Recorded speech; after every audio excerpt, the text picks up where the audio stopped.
जय हिंद दोस्तों। मैं आज आपके सामने एक नया टॉपिक लेके आपके सामने हुआ। आरएस मुख्य परीक्षा 2020-21 के प्रथम प्रश्न पत्र के भाग थर्ड में समाजशास्त्र का टॉपिक सांस्कृतिक रंग को देखा है। ये टॉपिक है जो सबसे इम्पोर्टेंट टॉपिक माना जाता है। हर साल जितने भी पेपर में आरएस मुख्य परीक्षा के, उसमें 2 नंबर या 5 नंबर का सवाल सांस्कृतिक रंग से आता ही आता है। तो आप इस वीडियो को पूरा देखिएगा और मैं ये मानता हूं कि ये आप देखने के बाद आपको सांस्कृतिक रंग में किसी प्रकार का कोई डाउट नहीं रहेगा, इतना विश्वास मैं आपको दिलाता हूं। सांस्कृतिक रंग, उससे पहले सांस्कृतिक रंग को जानने से पहले जाति को जानना आवश्यक है। जाति व्यवस्था भारतीय सामाजिक स्थिरीकरण या भारतीय सामाजिक व्यवस्था का एक अभिन्न रूप है, एक जटिल रूप है, जिसमें ये कहता है जाति एक अंतर्विवाही बंध समूह है।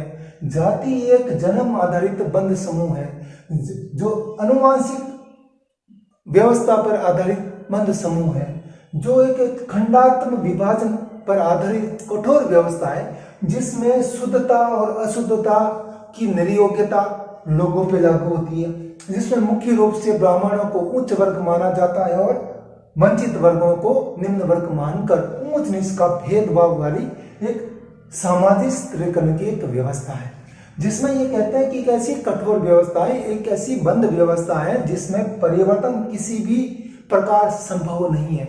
मतलब जिस व्यक्ति ने जिस जाति में जन्म लिया है, तो जन्म से लेकर मृत्यु उपरांत वह व्यक्ति उस जाति से छोड़ नहीं सकता। तो इसलिए जाति व्यवस्था एक कठोर व्यवस्था है, जन्म आधारित अनुवांशिक आधारित बंद व्यवस्था, जिसमें किसी प्रकार का परिवर्तन संभव नहीं है। यह ऐसा समाजशास्त्री केतकर, मदान और मजूमदार ये कहते हैं कि एक जाति एक ऐसी व्यवस्था जिसमें उच्च नीच वर्ग आधारित है, वर्ण व्यवस्था आधारित ऐसा समूह है जिसमें किसी प्रकार का परिवर्तन संभव नहीं है। अब आते हैं एम.एन. श्रीनिवासन। एम.एन. श्रीनिवासन के बारे में बात करें तो कर्नाटक का एक बहुत बड़े समाजशास्त्री हुआ। इनका पूरा नाम की बात करें, मैसूर नरसिम्हाचार श्रीनिवास। मैसूर नरसिम्हाचार श्रीनिवास। तो कभी कभी कोई 220 वर्ग के सवाल में पूछ सकते हैं एम.एन. श्रीनिवास का पूरा नाम बताइए। भारतीय समाजशास्त्री है, जो उन्होंने सर्वप्रथम 1952 में एक किताब का नाम आया और 1900 ये religion and society among the Coorgs of the south India. मतलब 1952 में साउथ इंडिया में सोसाइटी पाई जाती है कुर्गज, उनके सामाजिक आर्थिक व्यवस्था को उन्होंने एक प्रकार का अध्ययन किया, जिन्होंने ये पाया कि वो वाला व्यवस्था जो कुर्गज है, उन्होंने उच्च वर्ग के जो भी रीति रिवाज परंपरा है व्यवस्था है, उनको उन्होंने समझा, उनको अडॉप्ट किया और अपने बुरे विचार जो यथा मांसाहार या नरबली इन विचारों को छोड़ा। तो उनको लगा कि उन्होंने अपनी स्टडी में लगा कि ये जैसे उन्होंने इस तरह के अडॉप्ट किया और मांसाहार नरबली इत्यादि को छोड़ा, तो उनकी सोसाइटी का उस समाज का उच्चतर अपग्रेडेशन हो गया उस स्थानीय निकाय में। तो उस स्टडी के आधार पर इन्होंने श्रीनिवासन ने ये कहा कि जाति व्यवस्था में सांस्कृतिकरण की रूपरेखा है। इस स्टडी के बाद उन्होंने सांस्कृतिकरण की अवधारणा प्रस्तुत की है। उन्होंने ये कहा कि जाति व्यवस्था उग्रमुखी गतिशीलता संभव है, मतलब उच्चतर गतिशीलता संभव है। उससे पहले जितने भी समाजशास्त्री आए हैं कि जाति में किसी प्रकार का परिवर्तन नहीं संभव नहीं है, लेकिन श्रीनिवास ने इस किताब के बाद अपनी स्टडी के बाद ये कहा कि जाति व्यवस्था में गतिशीलता संभव है, परिवर्तन संभव है, उग्रमुखी गतिशीलता संभव है। कैसे संभव बताया उन्होंने? उग्रमुखी गतिशीलता मतलब परिवर्तन संभव है। और उग्रमुखी गतिशीलता क्या कहते हैं? हम अगर समाज की व्यवस्था देखें, समाज में 4 रूप माने हैं, ब्राह्मण, वैश्य, क्षत्रिय, शूद्र। और अगर बड़ी बात कहूं, वंचित वर्ग, जाति, जनजाति इत्यादि इन समूह में आते हैं।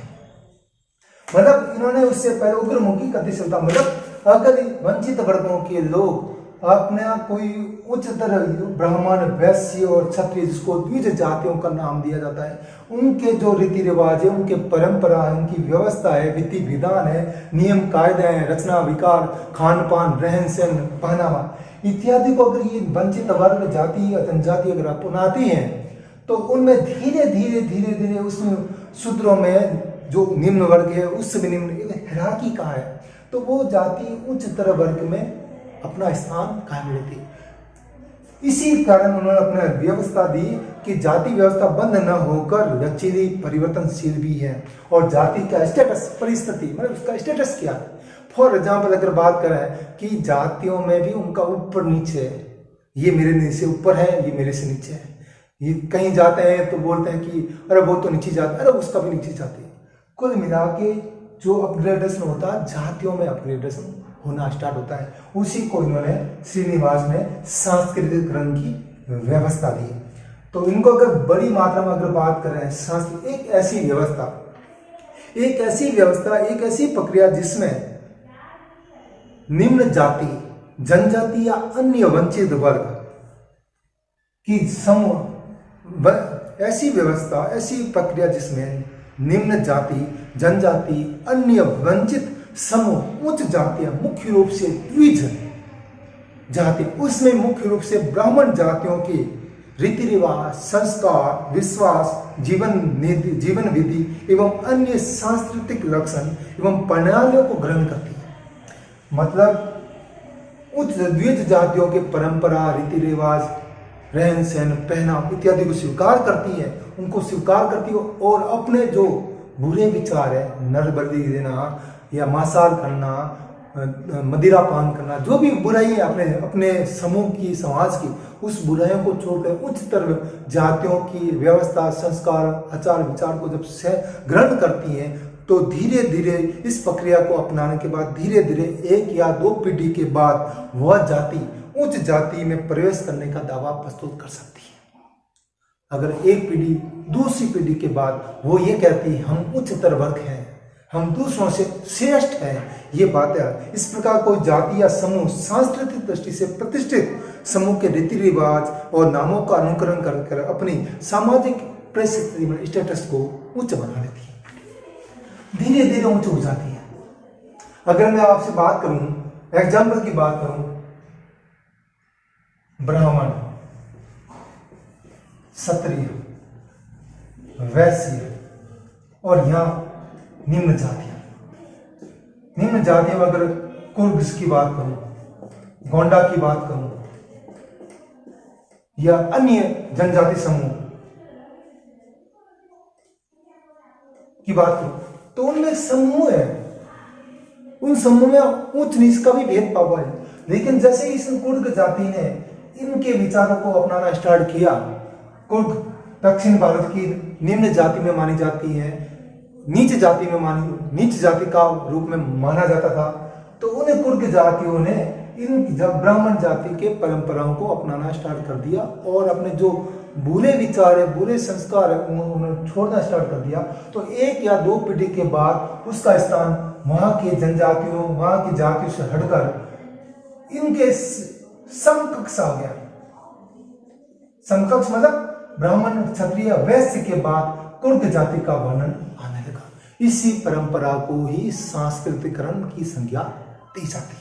मतलब अगर कोई जाति व्यवस्था को अपनाना स्टार्ट कर देती है तो वो उच्चतर होने का दावा पेश करती है। इसी को ही उन्होंने सांस्कृतिकरण की बात कही। ये है सांस्कृतिकरण।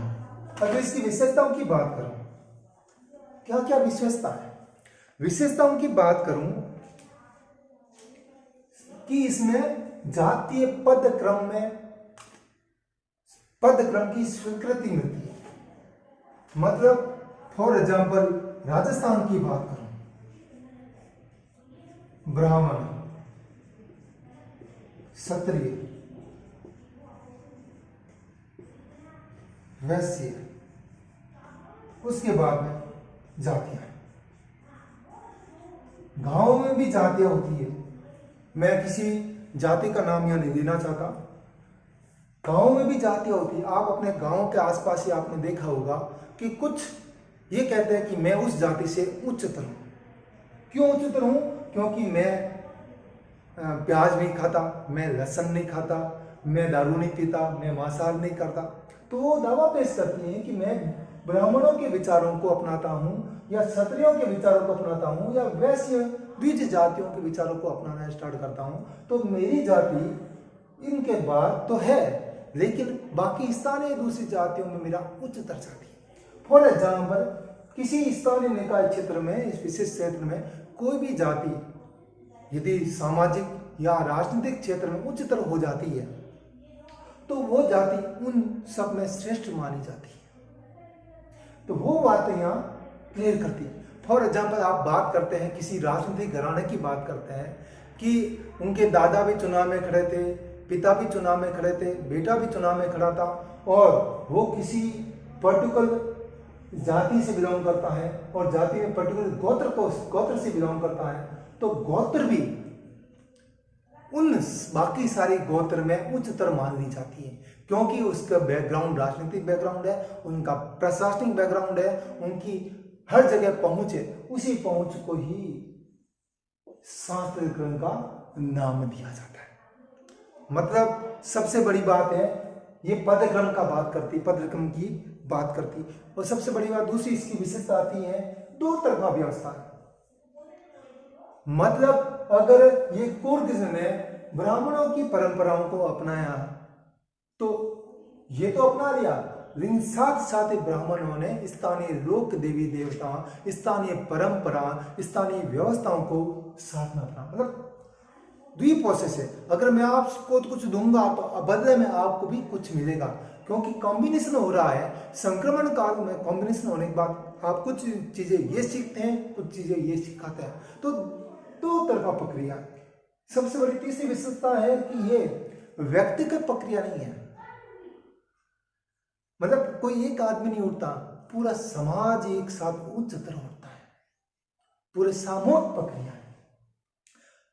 अगली बात, ये केवल पद मूलक प्रक्रिया, पद में उच्चतर होता है, संरचना में परिवर्तन नहीं होता। मैं उसमें एग्जाम्पल देना चाहता हूं कि किसी भी बड़े पद पे पहुंचने के बावजूद ये कहते हैं कि वो उस जाति से बिलोंग करता है, जबकि उच्चतर उसने पद प्राप्त कर लिया, मतलब केवल पद है कि हाँ ठीक है ऊपर आ गया, लेकिन संरचना में कोई परिवर्तन नहीं आता।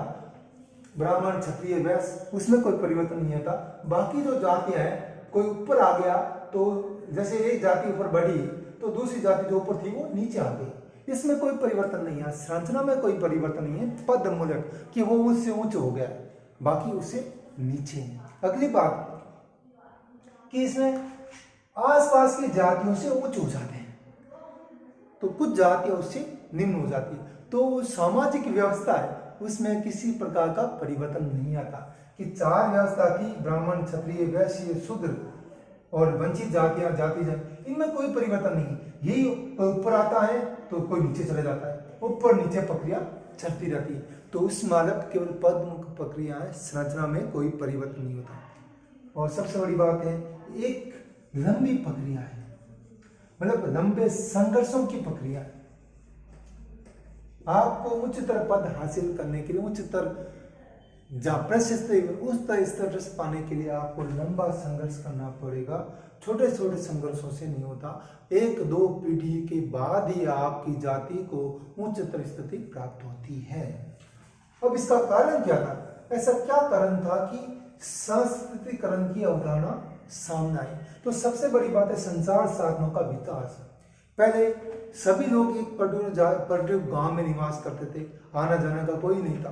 अब बाकायदा लोग जाते हैं, इधर उधर जाते हैं, संचार के साधनों का विकास हो गया, चीज़ों को देखते हैं, सीखने का प्रयास करते हैं, अपनी गलतियों को दूर करने का प्रयास करते हैं। तो कुल मिला के प्रोत्साहन का कारण क्या है कि यातायात साधनों का विकास हुआ, तो उसके कारण उनको अडॉप्ट करने का अच्छा। उसी तरह की बात, दूसरा अगर कारण की बात करूं कि भारतीय संविधान ने वर्ग विभेद को समाप्त करने का प्रयास किया था, उसका भी प्रभाव पड़ा। और तीसरी बात है कर्मकांड की सुलभता।